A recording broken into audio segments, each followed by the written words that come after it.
गृह मंत्री अमित शाह 2 दिन के बंगाल दौरे पर आज कई बैठकें करने वाले हैं। उससे पहले ममता बनर्जी का बयान सामने आया। उन्होंने कहा कि वो महाकाल का मंदिर बनवाएंगी।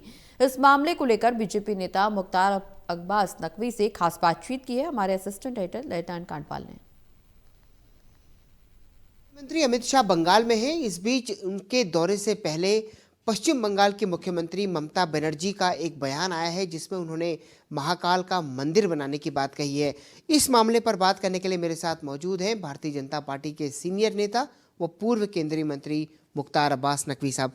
सर, ममता बनर्जी के इस बयान को कैसे देख रहे हैं? देखो, ऐसा है कि जो लीडर और जो लीडरशिप कन्फ्यूज़न और कंट्राडिक्शन के कुंड में कैद हो, वो इसी तरह की बातें करेंगी। पहले तो जो है वो ये कन्फ्यूज़न और कंट्राडिक्शन के कुंड में कैद ये लीडरशिप और ये पार्टी और ये सरकार जो है, पहले बाबर के नाम पर वहाँ मस्जिद बनाने लगी थी, अब जो है वो मंदिर बनाने में लगी हुई। अरे भैया, इस तरह के मंदिर और मस्जिद के शगुफे से आपको जो है वो कोई आप सोचते हैं कि आप का जो कन्फ्यूज़न और कंट्राडिक्शन के कुंड में कैद है आपका दिमाग, वो जो है उससे मुक्त हो पाएगा। तो उसकी मुक्ति के लिए तो आपको जो है वो अयोध्या में श्री राम जन्मभूमि पर जाके दर्शन करना चाहिए, ताकि आपके जो दिमाग जो है वो इस तरह के कम्युनल कन्फ्यूज़न और कंट्राडिक्शन में कैद है, उससे उसको अशुद्धिकरण हो सके और मुक्ति मिल सके। क्या आपको लगता है कि अचानक इस तरह की महाकाल मंदिर बनाने की घोषणा उनकी हिंदू वोट को नहीं, ये चतुराई के चक्रव्यूह में खुद आदमी फंसता है और ये फंसती जा रही हैं।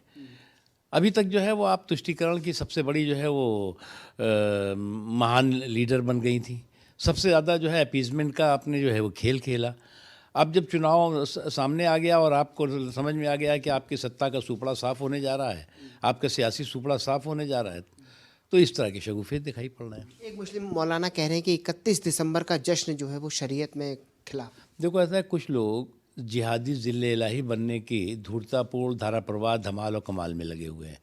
अब जिहादी ज़िले इलाही बनने की धूर्तापूर्ण और धारा प्रवाह धमाल और कमाल में लगे हुए लोग अगर इस गलतफहमी में हैं कि उनके जो फतवों की जो ठेला है उसका जो है वो कोई ख़रीदार होगा, तो ना उनका बाहर कोई ख़रीदार मिलेगा, ना इनको अंदर मिलेगा। बांग्लादेश में हिंदुओं पर जो एक तरीके से अत्याचार हो रहा है वो रुकने का नाम नहीं ले रहा है। फिर 5 परिवारों का देखो, बांग्लादेश में जिस तरह से जुल्म जुर्म के जल्लादी जानवरों का जंगल बनता जा रहा है, जिस तरह से बांग्लादेश जुल्म और जुर्म के जल्लादी जानवरों का जंगल बन गया है, वो अपने आप में बहुत चिंता की बात है। और कोई भी मुल्क, कोई भी मज़हब और कोई भी मानवता इस तरह के जुल्म जुर्म के जल्लादी जंगल को जो है वो स्वीकार नहीं कर सकता। उसका ज़मींदोज़ होना ज़रूरी है। एक आखिरी सवाल, बांग्लादेश की पूर्व प्रधानमंत्री खालिदा जिया का निधन हो गया है और 80 साल की थी। हाँ, दुखद है, दुर्भाग्यपूर्ण है, अफसोसनाक है। और इसलिए भी अफसोसनाक है कि जो हालात है इस वक्त बांग्लादेश के, जिस तरह से वहाँ पर कट्टरपंथियों ने पूरी की पूरी व्यवस्था को बंधक बना रखा है, ऐसे हालात में जो है वो एक समझदार लीडरशिप का जो है वहाँ से जाना अफसोसनाक है। हमारी श्रद्धा सुमन और श्रद्धांजलि। मुझसे बात करने के लिए बहुत बहुत शुक्रिया। कैमरा पर्सन विद्या के साथ ललित नारायण कांडपाल, टोटल न्यूज़, दिल्ली।